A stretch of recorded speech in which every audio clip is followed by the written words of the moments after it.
কমিউনিকেশনে আমরা কিন্তু এখানে কেউ যাই না। আমরা যদি যে কোনো কনফ্লিক্টে, সেটা বাড়ি হোক, আমার এই কারণে খারাপ লেগেছে অথবা আমার এই কারণে রাগ হয়েছে, তুমি এই জিনিসটা করলে আমার রাগ কমবে এবং আমি তোমার থেকে এটা এক্সপেক্ট করি, এইটা যদি আমরা ক্লিয়ার কাট বলতে পারি তাহলে আমাদের সেখানে 90% প্রবলেম সলভ হয়ে যায়। এইটা না করে উল্টো দিকে মানুষটা আমরা মাথার মধ্যে অনেক কিছু ভাবি এবং আমি নিজেও অনেক কিছু ভাবি, তাহলে আমাদের কমিউনিকেশন এবং অ্যাডজাস্টমেন্ট পাওয়ার এবং আমরা কি করে প্রবলেম সলভ করবো সেটা আমাদের ডেভেলপ হচ্ছে না। সেম এজ অনেকের ক্ষেত্রে কিছুক্ষণের বেশি ফোন অফ করে রাখাটাও প্রবলেম হয়, যে আমার কোনো কাজ নেই কিন্তু আমি জাস্ট মোবাইলটা জ্বালিয়ে দেখলাম কটা বাজে, কটা নোটিফিকেশন এলো, একবার স্ক্রল করলাম রেখে দিলাম, টাইমটা দেখলাম রেখে দিলাম। এই জিনিসগুলোতে আমাদের অ্যাটেনশন পাওয়ারও কমে যায়।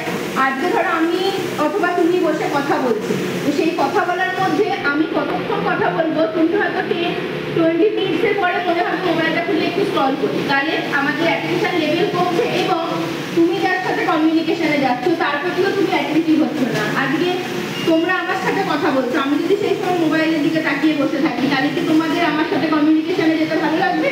তো সেম প্রবলেমগুলো কিন্তু আমরা ডেইলি লাইফে ফেস করে থাকি।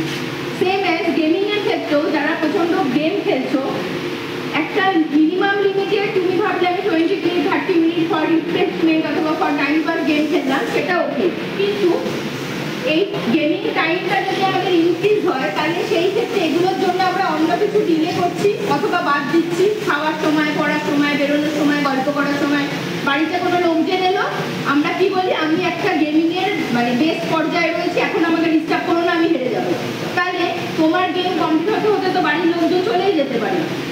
তো এই প্রবলেমগুলো ক্রিয়েট হয় এবং এই যে আমরা গেমিংয়ে মারধর করা, চেঁচামেচি করা, এই জিনিসগুলো করছি, রিয়েল লাইফে কিন্তু এগুলো আমরা বেশি করে সেটা শিখছি। কেন?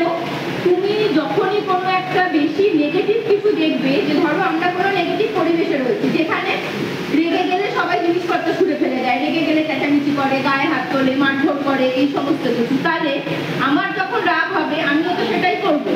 আমি কি তার বদলে চুপ করে বসা, নিজেকে আলাদা করে রাখা, শান্ত করা, পরে মাথা ঠান্ডা হলে গিয়ে কথা বলে, এগুলো শিখবো? শিখবো না।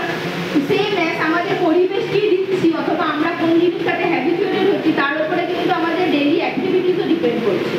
তো এইগুলো থেকেই আস্তে আস্তে গিয়ে তোমাদের এই যে অ্যাঙ্গার ইস্যুস বাড়ে, রাগ বেশি হচ্ছে। রাগ আমাদের সবার হয়, প্রবলেমটা হচ্ছে রাগ নিয়ন্ত্রণের প্রবলেম হচ্ছে। আজকে আমার রাগ হলো, কিন্তু আমি যদি তার কোনো খারাপ বহিঃপ্রকাশ করলাম না, চেঁচামেচি করা, রাগারাগি করা, বাজে ভাষা ইউজ করা, ভাঙচুর করা, না খেয়ে থাকা, থ্রেট করা, তুমি এটা করবে না, আমি খাবো না, আমি ছেড়ে চলে যাবো, আমি বাড়ি থেকে বেরিয়ে যাচ্ছি, এগুলো হচ্ছে আমাদের নেগেটিভ এক্সপ্রেশন। তো এইগুলো যদি আমরা নিয়ন্ত্রণ করতে পারি তাহলে আমাদের অ্যাঙ্গার ইস্যুস কমবে এবং আমাদের মনোযোগ ক্ষমতা বাড়বে।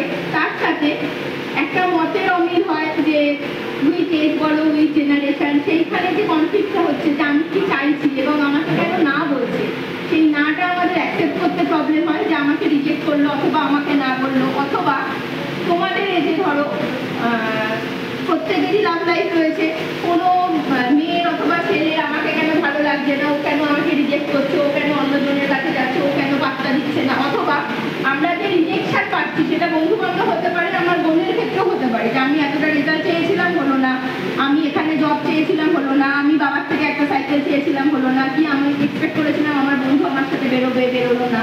তো এই যে আমরা নেগেটিভ রিজেকশনগুলো পাচ্ছি সেগুলো হ্যান্ডেল করতে প্রবলেম হচ্ছে, সেইগুলো পজিটিভ ওয়েতে হ্যান্ডেল না করে আমরা নেগেটিভে চলে যাচ্ছি। এগুলো কিন্তু তোমাদের এই যে ডেইলি লাইফে একটা ইস্যুজ হয়ে দাঁড়ায়। তো এছাড়াও ধরো এই মন খারাপ হওয়া, ভালো না লাগা, খিটখিটে মেজাজ, একটা বিরক্ত লাগা, সবসময় মানে মাথাটা গরম হয়ে থাকছে, মনে হচ্ছে যেখানে আমি এক প্রেজেন্ট রয়েছি সেই জায়গাটা আমি এনজয় করতে পারছি না।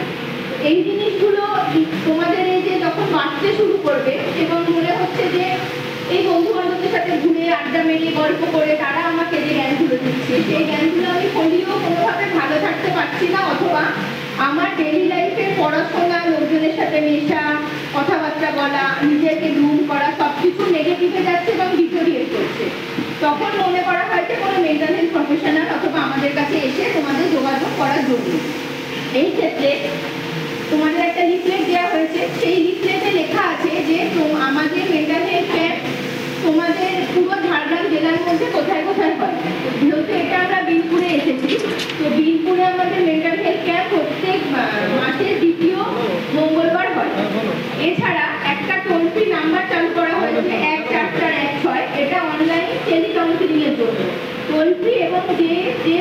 স্বচ্ছন্দ। আচ্ছা। ইন কেস যদি কারোর মনে হচ্ছে যে আমি যেতে পারছি না, অথবা এট প্রেজেন্ট আমার প্রচন্ড ইমোশনাল প্রবলেম হচ্ছে, আমি রেগে যাচ্ছি, আমার মন খারাপ হচ্ছে, আমি